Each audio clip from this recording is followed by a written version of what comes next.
Welcome back, baseball fans, to the 1970-73 draft preview show for the upcoming draft. It's finally here, folks. The long-awaited draft for 70 to 73 Summer League.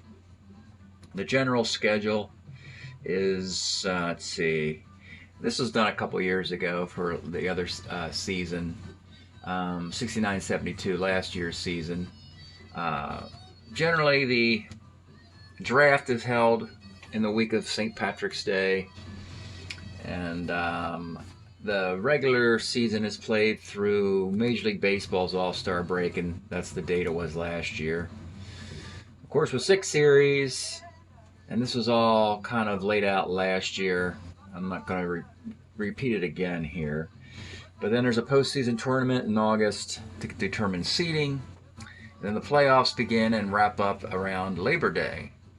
In this video that I'm doing, I'm going to be just kind of like going through a lot of the sheets that are used for drafting purposes, schedule making purposes.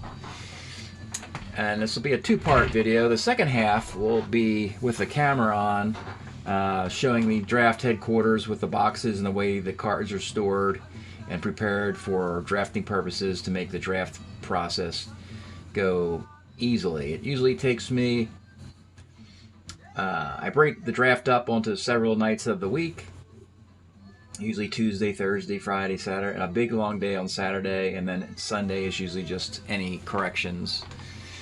Kind of have fun with it by doing it, taking that much time to do it. It's fun that way, because you want to get a competitive league, so you're going to be playing this all summer. So let me go back to the first spreadsheet here, the actual draft itself. And the first tab here is where draft results will be plugged in. Ignore this information over here for the moment. I just kind of left a little bit of information from last year's draft here to remind myself of where I copy and paste things and so forth. But the 2 columns here, you have the team and a code for year and player picked within that year. And so what I do for the draft is all the current players, the carry-on players, are considered the 3rd through 4th, 6th, or 8th players in a particular year, and you're going to be drafting a new 1 and 2. So, for instance, in 1970, when we have 6 players, they are players 3, 4, 5, 6, 7, 8, and I will be drafting players 1 and 2, and etc. For the next year, 71, I have players 3, 4, 5, and 6. I'll be drafting 1 and 2. 72, I have 3 and 4. I'll be drafting 1 and 2. And I don't have any 73 cards. I'll be drafting 1 and 2. So, the player's record gets stored in these rows. Cleveland has the first pick in the draft. Every team's picks are stored in a cluster here. So you can consider this as all of 1. This is all of 2. All of 3, the 3rd team. It's an 8-round draft of 32 teams. Makes it 256 players selected in the round part of the draft before we have free agency part of the draft. When I page down, briefly we see that Arizona in their block has the Commissioner Award reminder that they did win the Commissioner Award. I'll go more into that a little bit later. And it goes down to 256 rows, concluding here with the Mets. The New York Mets beat the Detroit Tigers in the World Series, and they have they would be picking Mr. Irrelevant, number 256. After that portion of the draft, we're still not over, as teams don't necessarily have a full roster yet, because teams can cut players, teams can improve players, leaving empty roster spots, and we have these tokens that I've mentioned in previous drafts that are traded within the draft to give a order to free agency. Just for fun, I've included here last year's token portion of the draft. It's like the 9th round, 9th or 10th round. It's made up of players being added and also teams passing, saying they like what they have and don't want to pick anybody anymore. So you see the word pass. Kansas City had some tokens. They felt they were so good last year, they didn't even use them. They passed on the first one and passed on the second one, while other teams were waiting to get players. This token round lasts with a lot of passes in here.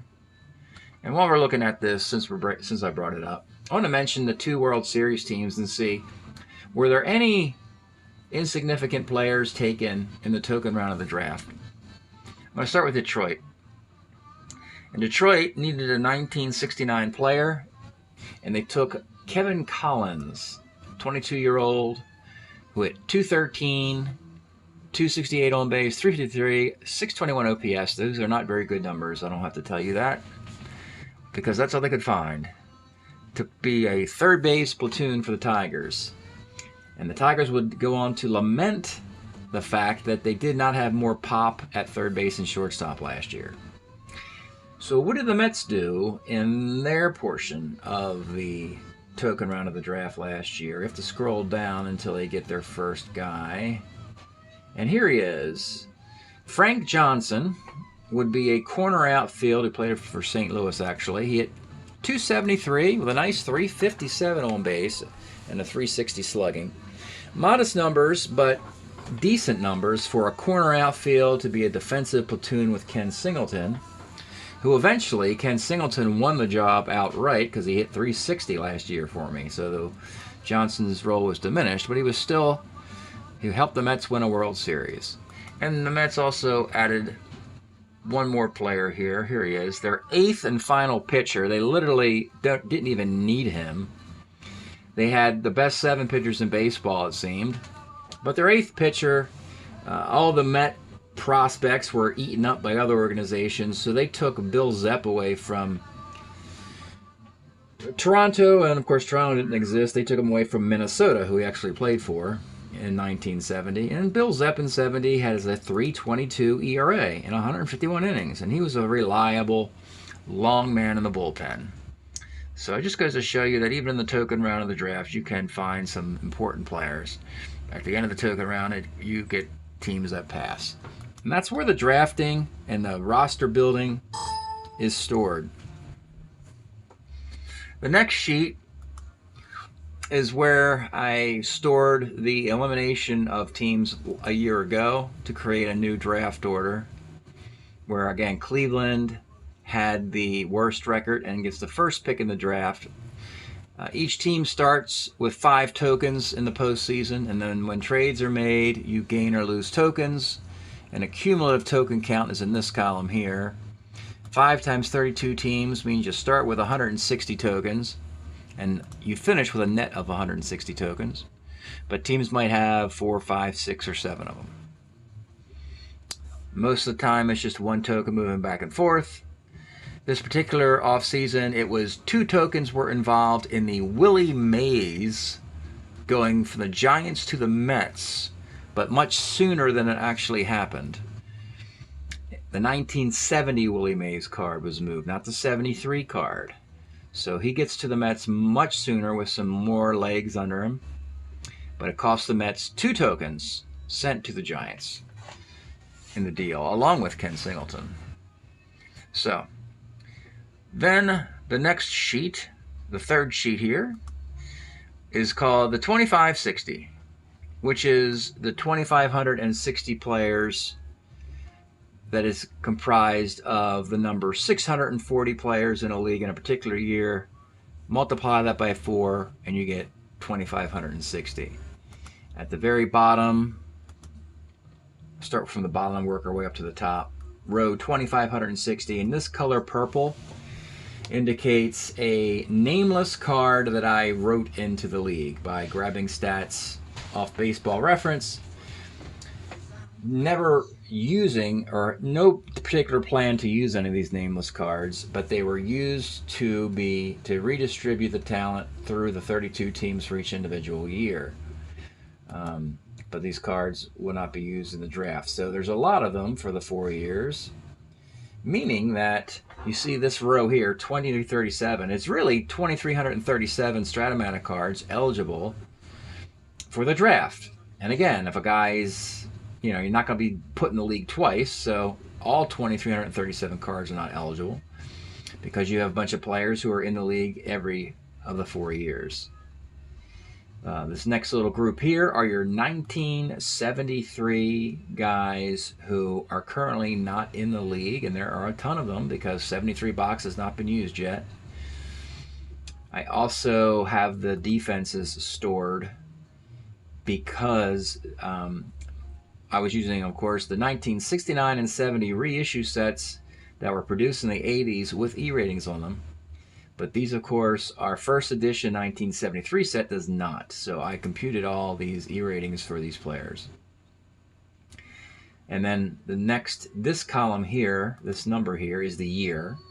So that was 73. And then, of course, you have 72. And you have the same thing. E-ratings here, they're just not in yellow for some reason. And then these are 72 rookies, and then these are 72 players who have not been in the league yet. And then the same thing for 71 guys, and then 70 guys. And I'm going to stop right there for a moment because this number 1807 is important. I go down again to the bottom here. 2337 minus 1807, 530. That means there's 530 guys from 70 to 73 who are not really connected with any of the Major League Baseball teams yet, either because they're a rookie, because they were cut, or they don't have the rights to them. So only 1,807 combinations of players, not total players, of course. There's only 640 players in the league. But you remember there's guy can play in multiple years. So the next distinction at 1807 is this column, which says TOR for Toronto, and this is alphabetized by team.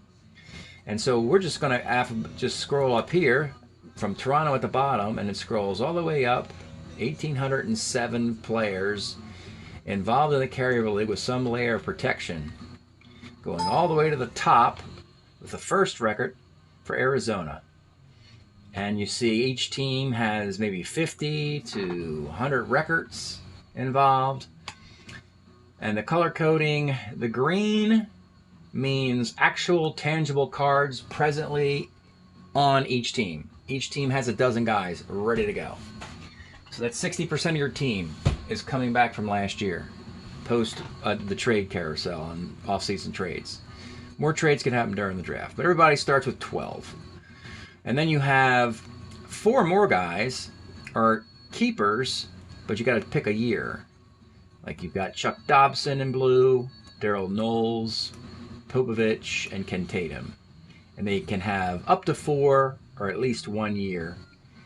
In the case of Knowles, you got to decide which of those 4 years you want. So you have 16 guys. If you decide to keep all 4 of your keepers, most teams do. Occasionally, teams will fall in love with a player in the draft who's on the street and not keep their keeper, and that keeper is gone on the street himself. Gets evicted, I guess. So that gets you to 16 teams. Excuse me. That gets you to 16 players on a 20-man roster. So really, you really only have 4 roster spots that are unknown, which are made up of rookies or free agents or guys who haven't been in the league yet. So 4 out of 20 is 20%. So 20% of the players is the unknown. We know everything else. Or we have a general idea who's going to be playing for your team this summer. The other colors you'll see here, this light green corresponds directly to the dark green. It really means that if you want to switch a year out, you can. And so in the case, for instance, of this first name here, Philippe Alou, alphabetically, Felipe Alou's 1971 card indicated here as 7103, the third player from 71 in this case. He is got his 71 card, but if you want to switch it out with either his 70, 72, or 73 card, that record is available to be swapped out. It doesn't happen going in the past, going backwards very much, if not at all, but it does happen moving forward, as usually younger players are getting better and those cards get swapped out. It's very rare that you have a card and then suddenly you go back into time. It means you should have started back in time. You shouldn't be going back. You should have taken that guy. You get the idea. And also, there's this color yellow for 2 players that were put on waivers by Arizona. And you can see here, Kurt Blefary, Dave Boswell. But these guys are able to play anywhere.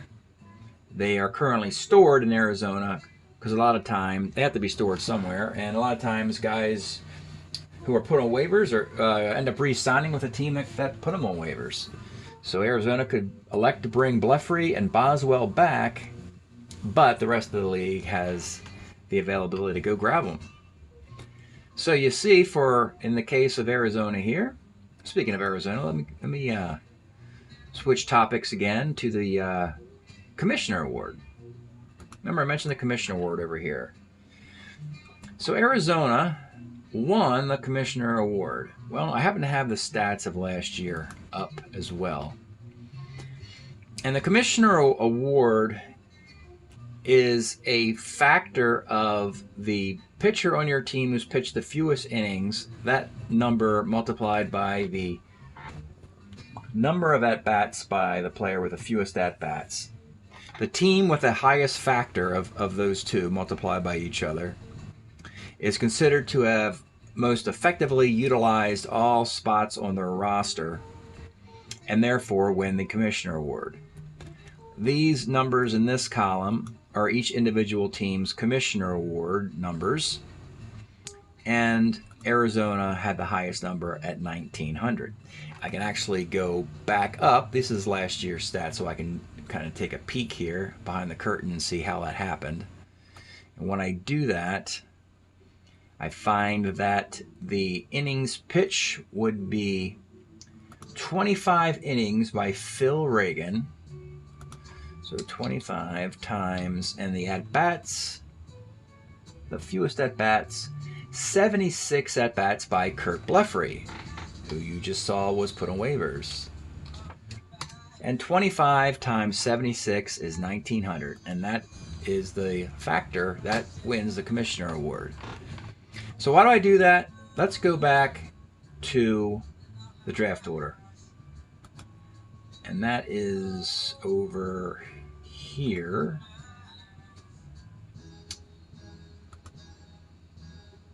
Okay, with Cleveland being number 1.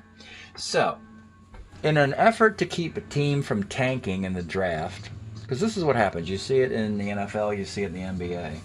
If you're not going to the playoffs, teams like to tank for a higher draft choice.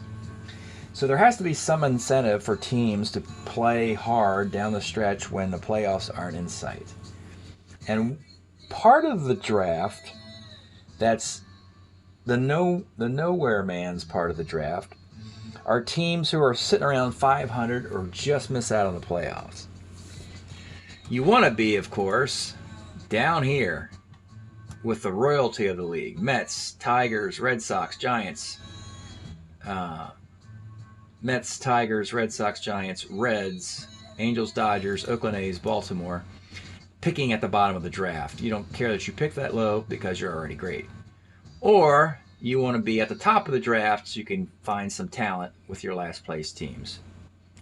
But the reason why Cleveland ended up with the worst record in the league was because, as you may know, based on the schedule, the regular season and the tournament is all based on best of series. It's not a fixed number of games played. You play a best of 3, a best of 5, or a best of 7. up to 5, up to 7 in the tournament. And so there's competition for that throughout the year. And the problem with Cleveland was they probably were swept 4-0, or 3-0, or 3-1, or 4-0 enough times to have the worst record in baseball, 12-21, tied with Colorado at 12-21.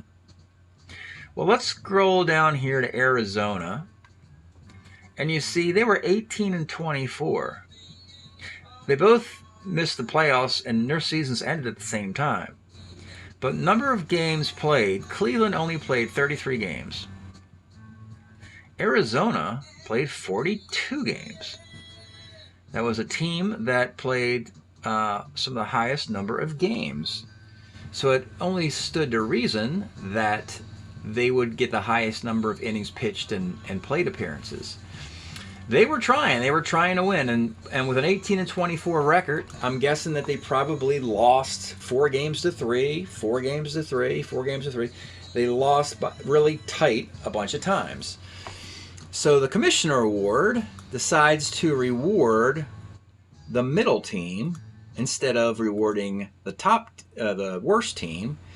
Cleveland's already been rewarded with the first pick, but Arizona actually is in this dearth of the middle of the draft, and they get rewarded with a compensation pick. So what is the compensation pick?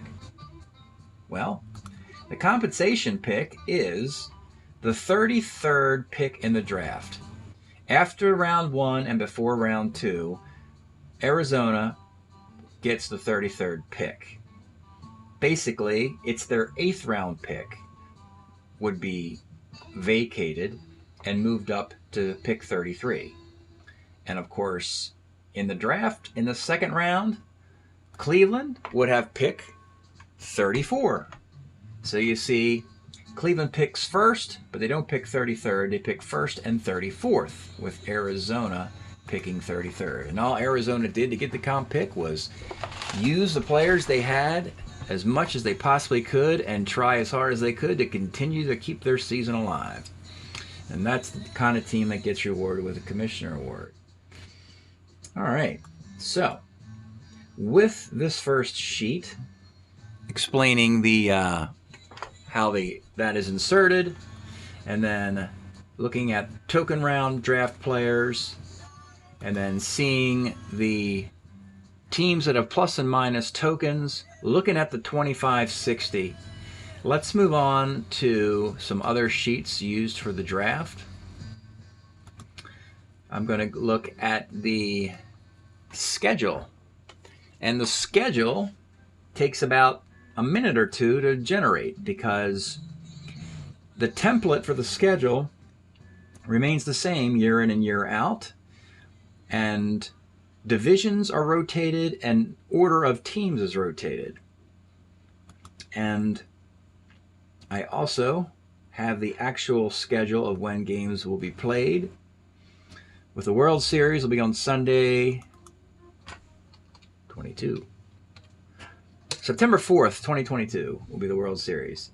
Opening day for me will be March 20th, and it will be the Cincinnati Reds at the New York Mets. Oh boy, that is a blockbuster. That's a tough opening day assignment for both squads there.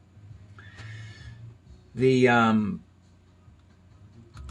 might be complicated to explain how the schedule works, but what I do is, for each year, I sort of do what the NFL does. If you're familiar with the National Football League, interconference play is rotated on a 4-year basis. You play across the 4 divisions, home and away, every 4 years. And then you play across divisions in your conference every 3 years. It's sort of the same way. I do the same kind of breakdown, and it goes on a rotating basis. But the way I mix the schedule up is I move divisions into different quadrants here. In this particular area, you'll see it's east, but then it's south, northwest. And then in the National League here, it's northwest, east, and midwest. So I rotate the quadrants of divisions, and then within quadrants, year in, year out, I changed the order number of the teams based on last year's standings. It doesn't mean that the first number you see is first place. Last year, it was 1, 2, 3, 4. It was. This year, it's 3, 2, 4, 1, meaning that 3 was first place last year, 2 was second, 4 was third, 1 was last. So this is on a rotating basis like this, and I can loop this into a dozen years if I wanted to do it. So I get a unique schedule every year by doing it this way, based on the scheduling constraints I developed a long time ago. 6 series, 3 divisional best of 7s, 2 league best of 5s, 1 interleague best of 3. That's your regular season, about 432 games. A postseason tournament and the World Series gives you 648 games. So that's the schedule printout I have. I can plug in the pitching rotation for the league at the beginning. This is the actual schedule of who you play here mapped out. On the first day of the year, teams will play 4 days and then they have a day off. And then from there on out, it's 5 games and then a day off. And that's how you can work guys pitching on 3 days rest with guys pitching on 4 days rest. Because it's 5 days and a day off. It's uniform. And if you end your series early, you get extra days off. So you can reshuffle your... That's the incentive for sweeping a team, is that you can reorder your pitching rotation. The pitching rotations are inserted in these 5 areas for 5 pitchers. Most teams use 4. Red indicates a guy pitching on 3 days rest. Black is 4 days rest. There will be a certain team that doesn't have anybody who can pitch on 3 days rest, like this group, which means you have to use all 5 guys, hoping for days off if you are successful and win your series sooner. And then from there on, you just plug in each of your pitchers. You only type them in once, but then you would hit like plus that to assign him to that specific day for your rotation. So it's pretty simple. Once you set it up the one time like I did, it's pretty easy to do this year in and year out. And then when the regular season ends, you have the postseason tournament schedule for pitchers, 7 days there, another round of 5, a round of 3, and then lastly, after 2 days off, you've got your wild card, you have your divisional playoffs, you have your league championship series, and then of course the World Series, which is uniquely set up with a game 1, a day off, and then games 2, 3, 4, 5, and 6, a day off, and game 7. So that if you have an ace, you can have him pitch games 1, 4, and 7 in the World Series. From last year, Joe Coleman got the spot, the number 1 spot, to pitch 1, 4, and 7. The Mets, actually, they used Jerry Koosman in 1 because they thought the Tigers were susceptible to lefties, and they were. And then it was Seaver, Matlack, and then Koosman, Cardwell, and that's as far as the World Series went last year. 5 games. Don Cardwell started the Game 5 victory with Tug McGraw in relief as a review of last year. So let's look at some other sheets that would be in play. We've looked at the draft. We have this carousel sheet from the draft carousel. This is where the trades were plugged in originally. And starting immediately in the off season, you had teams that were trading waived for retired guys, active players for keepers with tokens involved. We went through this process in previous videos to show you if tokens were used and why they were done and so forth and so on. So I won't do it again here. But that carousel sheet is in this file. It also tells you your 64 retired guys, and there can be guys might not actually be retired. They might continue to play baseball. I put them on a retired list, but the Strat-O-Matic card is still available, so those cards are stored. There's not a lot of them, as you can see. 1, 2, three, I think 5 of them, 4 or 5. You have your waivered players. Remember we said Kurt Blefary and Dave Boswell from Arizona at the beginning of the video. For waivered players, I, in bold, indicate if I think a year is particularly good for this guy to be picked up on. It's not an exceptional list of waivered players. We have your keepers. And this is where the teams have to do a due diligence of picking which of the 4 years for each of the keepers. 32 teams is 128. You page down, 128. Then you have, of course, the carry-on guys, meaning these guys are carrying on from last year to this year, a dozen for each team, starting with Arizona. And then I've also reviewed, and if any guy could be improved, I've indicated, highlighted if I could. Davey Johnson's a lot better in 73 than in his previous years because he hits 41 homers, but it's for the Braves. And Baltimore and the Braves are going to separate that. He's going to wait it out in Baltimore and then jump to Atlanta for that year. I don't want the Orioles to get those 41 homers. They already have enough in Baltimore.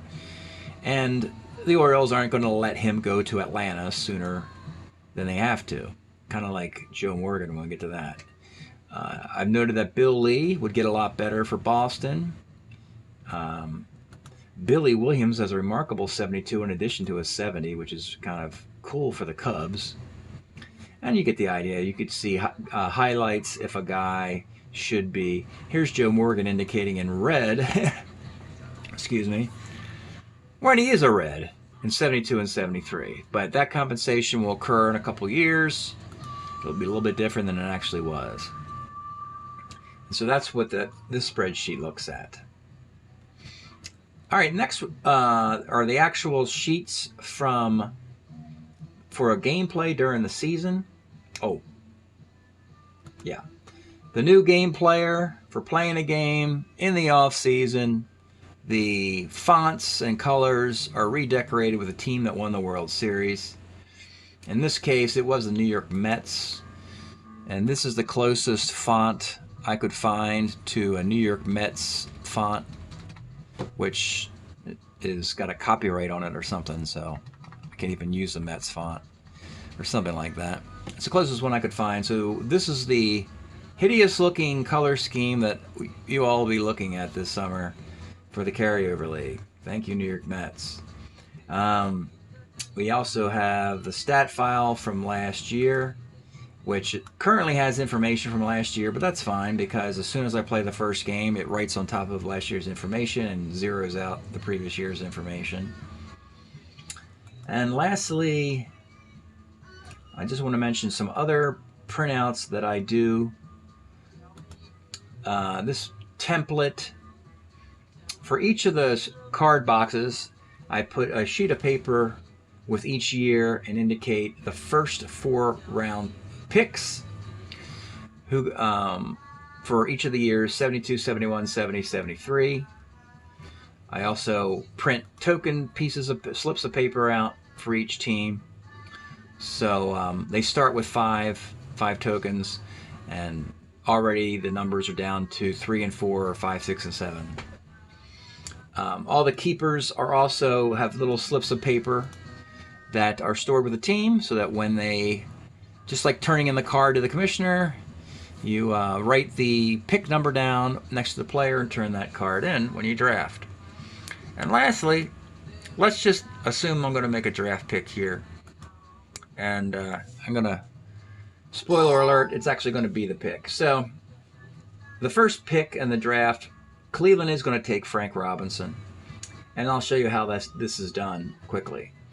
You just find which year that you would be picking. 70, 71, 72, or 73. This is the first pick of the 2 years in the first 4 rows. You can also look at this as your first through 4th round draft picks, though the sequence doesn't matter, but you have to pick one for each of the 4 years. Then the 5th round is 73 because you want an impactful player in the 5th round. So you have the biggest talent pool, the virgin box of 73, and then you go back into time for the 6th, 7th, and 8th round. Now, of course, the 8th round pick is going to be the smallest talent pool, that 1970 box that has so many players removed already. And the reason is that even if you get an undesirable player, but you're forced into having to pick because there's not a lot of guys available, you only have that guy for 1 year. Whereas if you make a mistake with your 5th round pick, that's a 4-year contract. So you got to figure out a way of getting him off your roster. So the Indians are going to take Frank Robinson with their first pick. So to make an actual pick in a draft, it's as simple as this. You highlight the team and year. You go to the 2560 for the Indians. He happens to be a keeper. Scroll down to Cleveland. Find Frank Robinson. Find his 1970 year. He hit 306, 398 on base, 520 OPS, and 918. 520 slugging, 918 OPS. Hall of Famer, worthy of being a first-round pick, in this case, the first overall pick. So in column A and B here, you hit paste like that. And then over here, you copy it back over here. And there you go. And now Cleveland's got a guy. And then you do the same thing. What you do on the computer, you do the same with the Strat-O-Matic cards. You have to. It's a 2-part process. You do the wiring on the spreadsheet, and then of course the cards themselves. So there's a sneak peek to the first pick in the draft. Thanks for checking this out. I'll follow this up now with a look at draft headquarters and how the manual part of moving the cards around is done. Thanks for checking this out. And welcome back again, baseball fans. This is a look at the draft headquarters. We have the 4 boxes of individual year card sets together here for easy draft purposes. And then we also then, of course, have the actual individual Carryover League teams over here. I'll kind of go through how each box looks slightly different.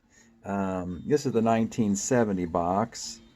They're no longer sorted by the team names anymore, because the cards were put in that Winter Baseball Classic tournament and then put into these categories.